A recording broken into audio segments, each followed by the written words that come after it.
I've grown up on a farm my whole life. When my parents died in a car crash, I was raised by my grandparents on their farm. We lived a simple and easy life. We didn't even have a TV, so most of the time I spent was outside doing chores, such as feeding the animals in the shack and picking up the crops in the field.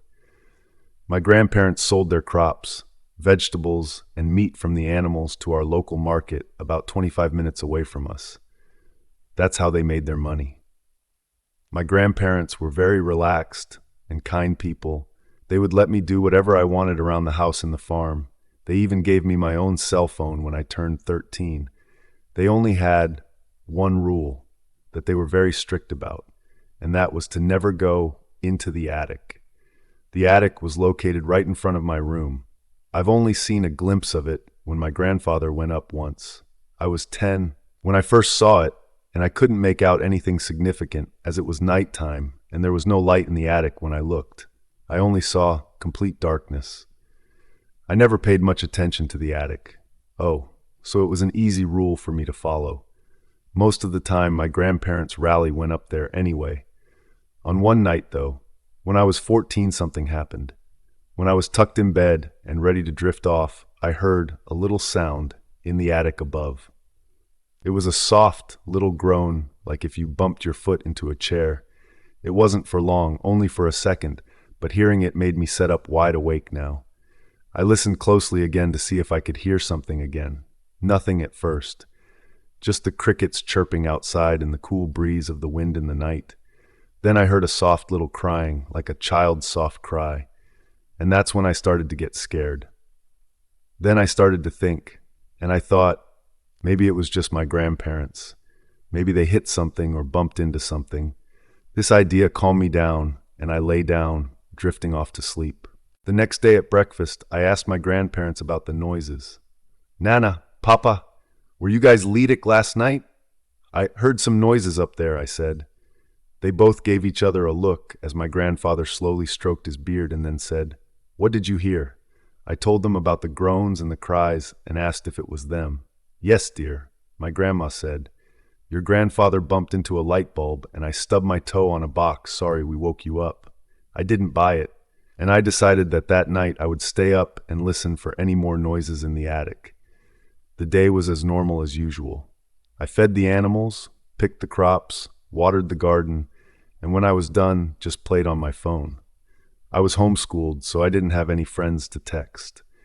I just played the only game I had, which is Minecraft. After eating supper that night and saying goodnight to my grandparents, I headed to bed. I stayed up for hours and hours, and eventually I looked over at the clock, which read 10 a.m. I decided to give up, and when I slowly started to drift to sleep, I heard a groan, what's deeper than the night before, a grovel of agony and pain, like someone slowly being tortured. I pulled it up wide awake now, and I tried to get out of the bed, but I was paralyzed with fear. The groan slowly started to become lighter, then it turned into a soft cry. A soft cry not like a child's, but of a man. Once I start to relax and take deep breaths, I tiptoe over to the door, deciding whether or not I should open it or not. The cries started to die down, so I decided to go out. When I leave the room, I'm faced with the darkness of the hall. I use my phone as a light to navigate the dark hall. I point my phone up to see the attic door right above. It's at least 10 feet off the ground, and I was a short kid, so I knew. It's at least 10 feet off the ground, and I was a short kid, so I knew I would need something to reach up and grab it. I thought about getting the ladder downstairs, but I decided against it as I would probably make a lot of noise getting it. I decided to sneak back into my room and look around for something. My eyes onto the chair I had from my desk. It was perfect. I slowly grabbed the chair and pulled it out of my room, trying to be as quiet as possible. Once I get it, I position it right above the attic. The noises have stopped at this point, and all I hear is utter silence. And I step up onto the chair and pull the string down for the attic door. The door opens slowly, and I stare up to see nothing but darkness. I lower the ladder for the attic slowly down, moving the chair out of the way as I do so. After I pull the ladder for the attic down, I grab my chair and slowly pull it back from to my room quietly. After I put the ladder for the attic time, I grab my chair and slowly put it back in my room quietly. I flashed my light into the attic as I slowly started to descend up. As I got up, I was greeted by a terrible smell. It was like a skunk combined with the smell of alcohol. I had to pick my nose as I entered the attic. I flashed the light around to see nothing but boxes and old portraits of families. I walked over to one in particular and shined my light on. It was a picture of Mom and Dad. My mom was pregnant in the picture with me. The picture looked like it was taken outside the farmhouse. They both looked so happy. My mom with her glowing blonde hair and brown eyes, and my father, who everyone said I looked like, dark black hair with green eyes like mine. I put that in the picture. And as I slowly walked around, more dust started to get in my eyes now as I walked. As I tried to wipe the dust out of my eyes, I heard it. Another ground, a quiet but desperate one. I froze as I heard it. Came from the left corner of the attic. I didn't shut my light at all.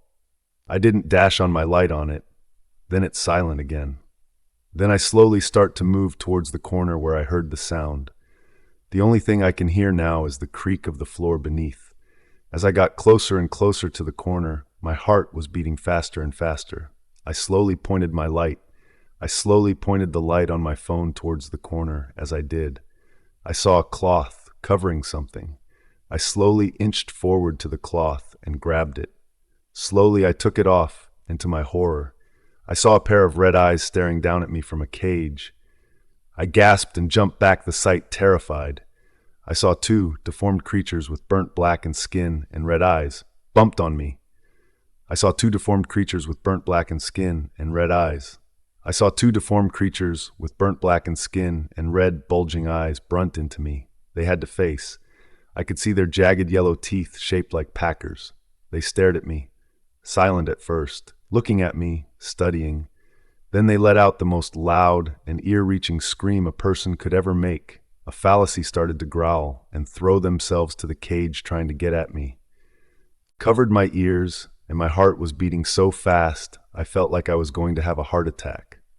I heard footsteps coming up quickly when I shined my light to see both my grandparents horrified looking at me. My grandfather rushed over to the creatures and sprayed them with a blue substance which calmed them down. And they sit there now, only staring at us. "What the hell are those things?" I asked. My grandparents are silent at first, then my grandfather speaks. "James, those are your parents." "No, they're dead." "How could they still be alive?" "I think they died in a car crash." "How could they be alive? How could they have turned into this? What happened to them?" "They were dead." I said, "No, sweetie." My grandma said, "When your parents died, we were heartbroken. We couldn't live without them, so we did something we shouldn't have done." "What?" I asked. "We made a deal with the devil." My grandfather said, "A man came to our doorstep a week after they died, asking if we wanted your parents to be alive again. He was a tall man with dark hair with dark brown eyes, carrying a briefcase with him. At first we ignored him, but then he said he knew how to bring back the dead, and he could prove it. We brought him in and asked how he could do so, not expecting him to do anything. He opened his briefcase and inside was a dead dog. He closed his eyes and touched the dog, and it came back to life. He smiled at us and said he would bring back your parents, but there would be a price to pay. We asked what the price was, and he refused to tell us. We loved your parents so much, though, and we wanted them back so bad, so we agreed. The man asked for a piece of each of their clothing and left, saying that he would come back, and the man asked for a piece of each of their clothing and left, saying they would come back in the night. The man asked for a piece of each of their clothing and left, saying they would come back that night. That night, we heard a knock at the door and opened it to see your parents alive, and wow! We were in tears, so happy to have them back. They were fine at first, normal, and acting as they usually did. I loved you so much, always playing with you and making you laugh as a baby. We are family again. 2 months went by.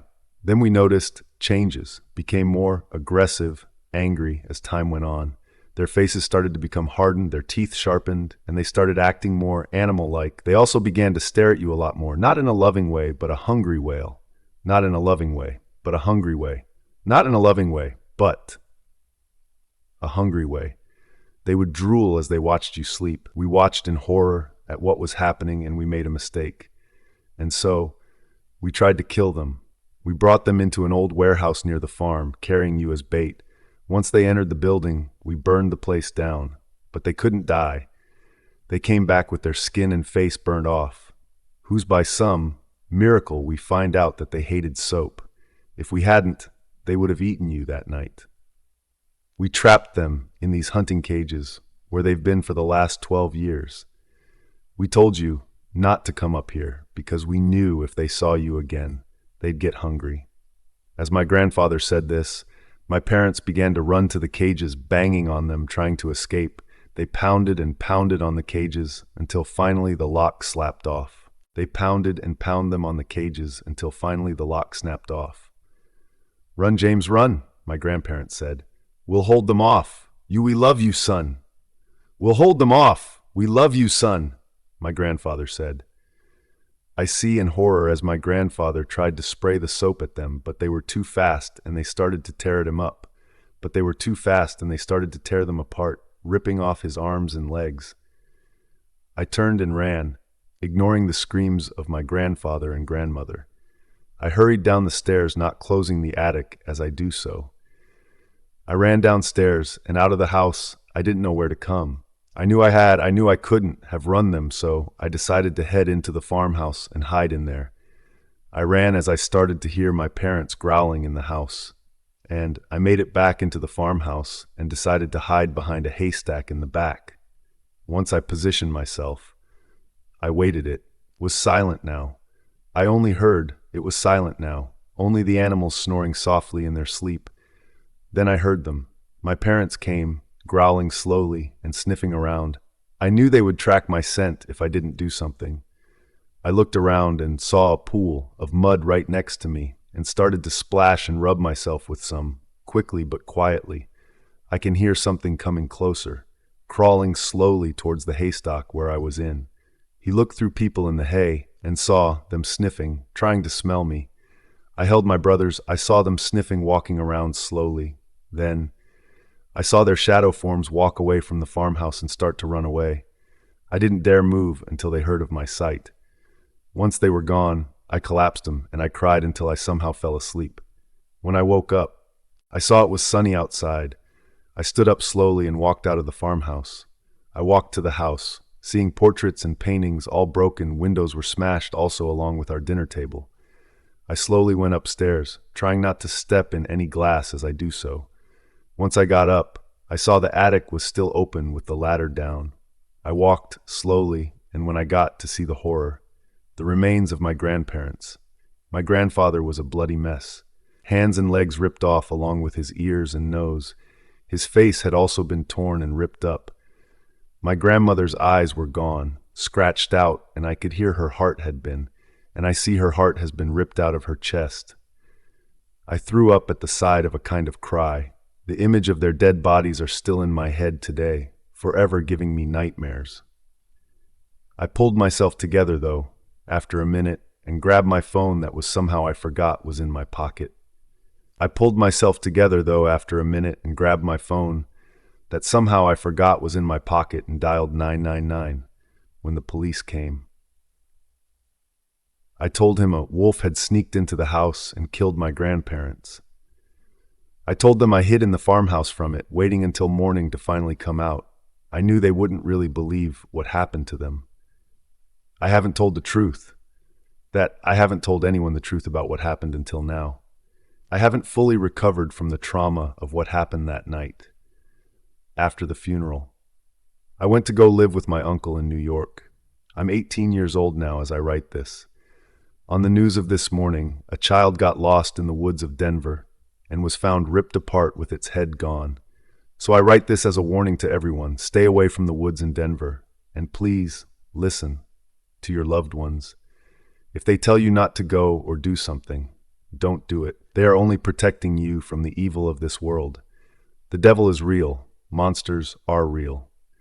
Please listen to them for the God's sakes.